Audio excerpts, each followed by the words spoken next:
नमस्कार, आप देख रहे हैं सारा समय का डिजिटल प्लेटफॉर्म और मैं हूं आपके साथ श्रुति। तो एक्ट्रेस नताशा और इंडियन क्रिकेटर हार्दिक पांड्या 31 मई 2020 को शादी के बंधन में बंधे और उसी साल 30 जुलाई को उनके बेटे अगस्त्य का जन्म हुआ। बच्चे के जन्म की जानकारी खुद हार्दिक ने अपने सोशल मीडिया अकाउंट के जरिए दी थी और दोनों ने पिछले साल फरवरी में वैलेंटाइन के मौके पर पारंपरिक रीति रिवाज के साथ शादी की और उसके बाद उदयपुर में ग्रैंड सेरेमनी भी की। लेकिन अब हार्दिक पांड्या और उनकी वाइफ नताशा स्टेनकोविक के तलाक की खबरें सोशल मीडिया पर छा गई हैं। हालांकि कपल ने इस मामले में अब तक कोई भी सफाई नहीं दी है और ना ही अपना डिवोर्स कंफर्म किया है। इस बीच अब नेटिजन्स दावा कर रहे हैं कि हार्दिक और नताशा ने जानबूझकर तलाक की झूठी खबरें फैलाई और ये हार्दिक की पीआर स्ट्रैटेजी का हिस्सा भी है, जिसके जरिए वो हमदर्दी बटोरने की कोशिश कर रहे हैं। दरअसल हार्दिक पांड्या के भाई कृणाल ने सोशल मीडिया इंस्टाग्राम पर हार्दिक पांड्या के बेटे अगस्त्य और अपने बेटे कबीर को गोद में लेकर तस्वीर शेयर की है।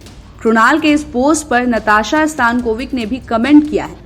नताशा के कमेंट को देखकर फैंस सोशल मीडिया पर रिएक्ट कर रहे हैं और नताशा ने इस तस्वीर पर दिल की इमोजी शेयर की है। फैंस नताशा के कमेंट को देखकर काफी कंफ्यूज हो गए हैं और कई लोगों का मानना है कि दोनों के बीच सब कुछ ठीक है, वहीं कई लोगों का मानना है कि रिश्ते में दरार आ चुकी है। साथ ही नताशा ने अपने इंस्टा पर हार्दिक के साथ केवल एक ही तस्वीर रखी है, जिसमें उनके साथ उनका बेटा भी नजर आ रहा है। सोशल मीडिया पर छाई खबरों में ये भी कहा गया है कि हार्दिक को मुआवजे के तौर पर अपनी वाइफ को 70% प्रॉपर्टी भी देनी पड़ेगी। हालांकि इन अफवाहों को लेकर हार्दिक और नताशा ने अभी तक चुप्पी साधी हुई है। लेकिन इसी बीच रेडिट पर एक यूजर ने लंबा पोस्ट करते हुए दावा किया है कि हार्दिक और नताशा तलाक नहीं ले रहे हैं।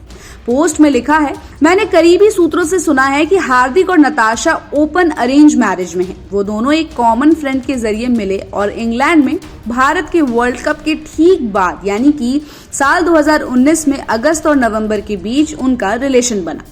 यूजर ने आगे लिखा कि रिलेशन के दौरान वो प्रेग्नेंट भी हो गए और उन्होंने इसके साथ आगे बढ़ने का फैसला किया।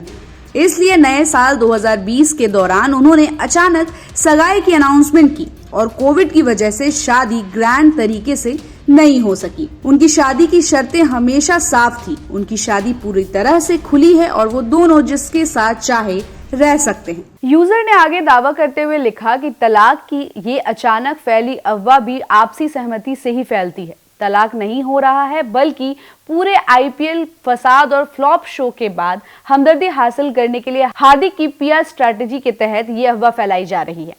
आप उम्मीद कर सकते हैं कि दोनों जल्द ही एक जॉइंट स्टेटमेंट जारी करेंगे और इस अफवाह को पूरी तरह से खारिज करेंगे जिसे उन्होंने खुद फैलाई है। अब रेडिट पर वायरल हो रहे इस पोस्ट पर कई नेटिजन्स ये भी दावा कर रहे हैं कि शायद ये सच भी हो सकता और झूठ भी, लेकिन इसकी सच्चाई क्या है ये तभी पता चलेगा जब हार्दिक और उनकी वाइफ खुद एक जॉइंट स्टेटमेंट देंगे। तब तक इस खबर पर आपकी क्या राय बन रही है, कमेंट करके जरूर बताइएगा और ऐसी खबरों के लिए आप देखते रहिए सारा समय का डिजिटल प्लेटफॉर्म समय लाइव और हमारे चैनल को लाइक और सब्सक्राइब करना बिल्कुल भी मत भूलिएगा।